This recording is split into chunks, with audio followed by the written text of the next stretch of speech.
તો સમાચારમાં આગળ વાત કરીએ આણંદની। આણંદ નજીકના ગામમાં ગેંગરેપના પ્રયાસની ફરિયાદ। સરકારી શાળામાં મોડી રાત્રે સગીરા સાથે ગેંગરેપનો પ્રયાસનો આરોપ છે। બેવડાની વલ્લીપુરામાં મોડી રાત્રે સગીરા સાથે ગામના યુવકોએ દુષ્કર્મ આચર્યું। 3 યુવકોનો દુષ્કર્મનો પ્રયાસ કર્યો હોવાનો આરોપ છે। સગીરાને નશો કરાવીને સરકારી શાળામાં લઈ જઈને દુષ્કર્મનો પ્રયાસ કર્યો। સગીરાએ બૂમો પાડતા 3 નરાધમો ઘટના સ્થળેથી ભાગ્યા હતા। સગીરાએ સમગ્ર ઘટનાની ઘરે જાણ કરતા પરિવારે પોલીસ ફરિયાદ નોંધાવી હતી। તો ખંભોળજ પોલીસે સંજય સોમાભાઈ અને પ્રીત નામના યુવકો વિરુદ્ધ ગુનો નોંધવા હાથ ધરી છે કાર્યવાહી। સગીરાને મેડિકલ તપાસ માટે વડોદરા ખસેડાઈ છે। સમગ્ર ઘટનાથી વલ્લભીપુરમાં 3 નરાધમ યુવકો વિરુદ્ધ ફિટકાર વરસાવવામાં આવી રહી છે।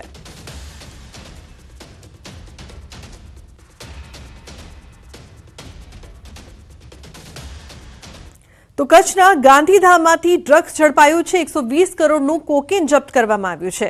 ખારી રોહર ખાડી વિસ્તારમાં ડ્રગ્સ ઝડપાયું છે। બિનવારસુ હાલતમાં ડ્રગ્સનો જથ્થો મળી આવ્યો છે। તો બાતમીના આધારે પોલીસે કાર્યવાહી કરી છે।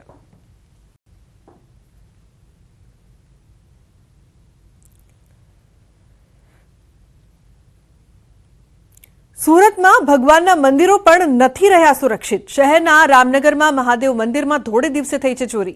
મહાદેવના મંદિરમાં ચાંદીના નાગની ચોરી કરીને ચોર ફરાર થયો। જોકે ચોરીની આ સમગ્ર ઘટના સીસીટીવીમાં કેદ થઈ છે। તો બીજી તરફ સ્થાનિકો દ્વારા તપાસ કરાતા થોડા દિવસ પહેલા નજીકના આશ્રમમાં પણ ચોરી થવાની માહિતી મળી। ઘટનાને કારણે સ્થાનિકો પોલીસની કામગીરી સામે પણ સવાલો ઉઠાવી રહ્યા છે।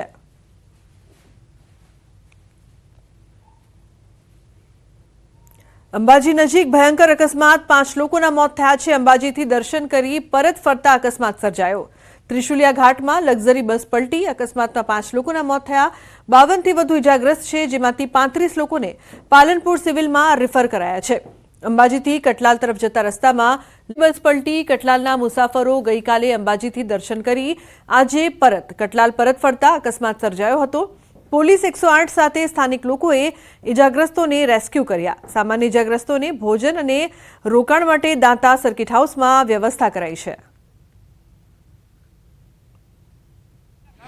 આજે બસ છે નડિયાદથી અહીંયા દર્શનાર્થીઓ આવેલા હતા ગઈકાલે, અને આજે સવારે પરત ફરી રહ્યા હતા ત્યારે સવારના સમયે આ બસના ડ્રાઈવરે નો કાબુ ગુમાવી દીધેલ। ત્રિશુલિયા ઘાટ ઉતરતા કોઈ પણ હિસાબે બ્રેક ફેલ થયો કે બીજો અન્ય કોઈ કારણસર આ ત્રિશુલિયા ઘાટથી ઉતરતી વખતે એણે કાબુ ગુમાવી અને આજે હનુમાનજીનું મંદિર પાસે બસ એક્સિડન્ટ કરી પલટી ખોરાવી દીધેલ છે।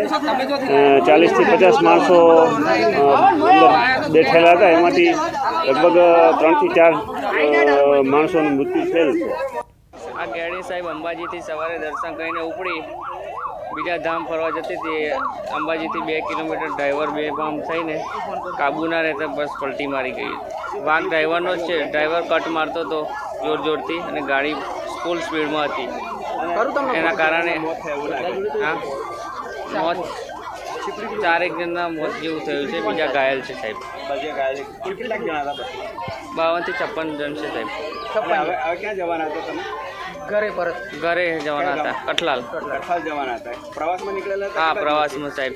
56 જેટલા લોકો હતા, જેમાંથી 52 લોકોને દાંતા સિવિલ હોસ્પિટલ છે ત્યાં રિફર કરવામાં આવ્યા હતા, અને ત્યાંથી વધુ જે ઇન્જરીસ અને હેડ ઇન્જરીસના જે પેશન્ટ હતા એમને તાત્કાલિક વહીવટીતંત્રના સંકલનમાં રહીને મેડિકલ ટીમ સાથે 108ની મદદ દ્વારા પાલનપુર સિવિલ હોસ્પિટલ રિફર કરવામાં આવ્યા છે।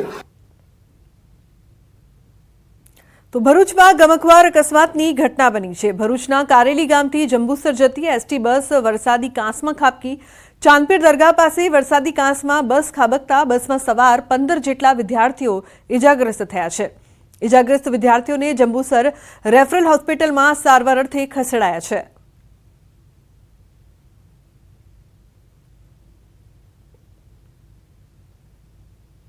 તો વલસાડના ડુંગરી નજીક નેશનલ હાઈવે પર અકસ્માતની ઘટના। પૂર ઝડપે દોડતી કાર પલટી મારી ખાડીમાં ખાબકી।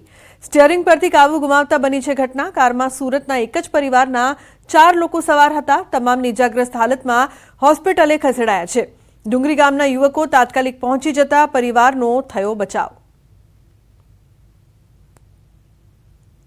તો ડુંગરી નજીક નેશનલ હાઈવે પર અકસ્માતની ઘટના, ગોઝારો અકસ્માત, 3 જગ્યાએથી અંબાજી, ભરૂચ અને વલસાડથી અલગ અલગ દ્રશ્યો સામે આવી રહ્યા છે, જ્યાં અકસ્માત થયો છે. બસ પલટી જતા 6ના મોત, 52 ઈજા. બીજી તરફ બસ પલટી જતા 15 વિદ્યાર્થીઓને ભરૂચમાં ઈજા પહોંચી છે. તો વલસાડથી પણ જે દ્રશ્યો સામે આવી રહ્યા છે, જેમાં ખાડીમાં કાર ખાબકી હતી અને 4 લોકોને ઈજા પહોંચી હતી. તો અંબાજી, ભરૂચ અને વલસાડથી અકસ્માતની અલગ અલગ તસવીરો સામે આવી રહી છે.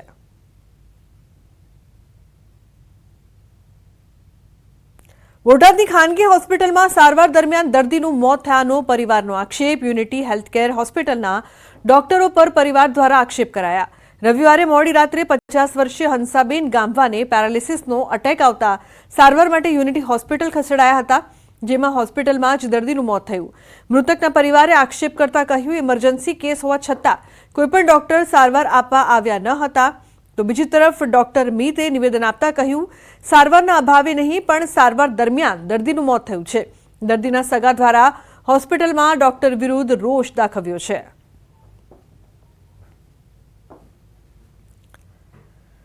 તો મહીસાગર જિલ્લાના બાલાસિનોરમાં યુવતીનું મોત નીપજ્યું છે. બાલાસિનોરના ભટવાડા વિસ્તારમાં રહેતી ભાર્ગવી ભટ્ટનું હાર્ટ એટેકથી મોત નીપજ્યું. યુવતી ગરબા રમીને ઘરે પરત આવ્યા બાદ સવારે ઉઠી જ નહીં. યુવતી સવારે ન ઉઠતા પરિવાર તેને હોસ્પિટલ લઈ ગયા હતા. હોસ્પિટલમાં હાજર તબીબોએ દીકરીને મૃત જાહેર કરી. દીકરીના મોતથી પરિવાર શોકમાં ગરકાવ થયો છે. રાતના સમયે અટેકથી મોત થયું હોવાનો ખુલાસો થયો છે. 22 વર્ષીય ફાર્માસિસ્ટ યુવતીનું અટેકથી મોત થતાં પરિવાર શોકમગ્ન થયો.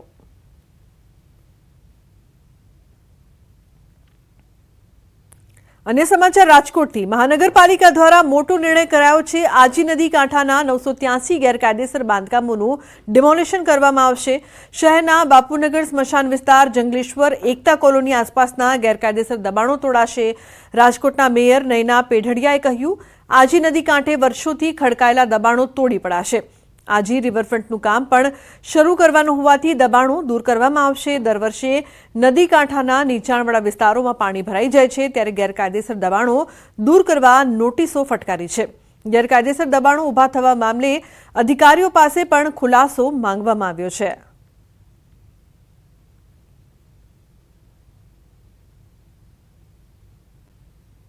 પહેલા નદીનો કાંઠો છે એ ખૂબ સારો અને મોટો હતો. જ્યારે પણ આ દબાણો અહીંયા થવા માંડ્યા ત્યારે આ કાંઠા ઉપર પણ દબાણ થવાના લીધે નદીનો આકાર છે એ પણ બદલાઈ ગયો છે. પણ રિવરફ્રન્ટનો પ્રોજેક્ટ પણ હાથમાં છે, ત્યારે આ દબાણો દૂર થાય તો રિવરફ્રન્ટનો પ્રોજેક્ટ પણ હાથમાં છે, એ આગળ વધી શકે. સમાચારનો પ્રવાહ યથાવત રહેશે. હાલ રોકાઈશું એક બ્રેક માટે. આપ જોતા રહો ન્યૂઝ 18 ગુજરાતી.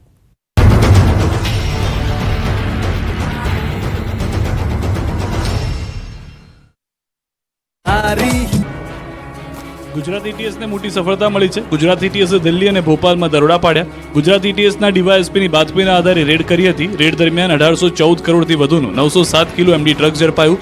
ગુજરાત ETS અને NCBએ સંયુક્ત કામગીરી કરી. છેલ્લા 6-7 મહિનાથી શેડ ભાડે રખાયો છે. ભોપાલમાં રહેતા અમિત ચતુર્વેદી અને નાસિકમાં રહેતા સન્યાલ બાનાએ મળીને ભોપાલમાં MDનો પ્લાન્ટ બનાવ્યો હતો. આ પ્લાન્ટમાંથી પ્રોડક્શન કરતા હતા. ભાડે રાખેલ શેડમાં આધુનિક મશીન મૂક્યા હતા. સૌથી વધુ કેપેસિટી ધરાવતી ફેક્ટરી હતી. બંને આરોપીઓને પકડી પાડવામાં આવ્યા છે. ફેક્ટરીમાં 5000 કિલો જેટલું રો મટીરિયલ મળી આવ્યું છે. સન્યાલ બાને આ પહેલા પણ ડ્રગ્સના કેસમાં 5 વર્ષ જેલમાં રહ્યો હતો. ફ્લેવરવાળી સોડા, ફ્લેવરવાળી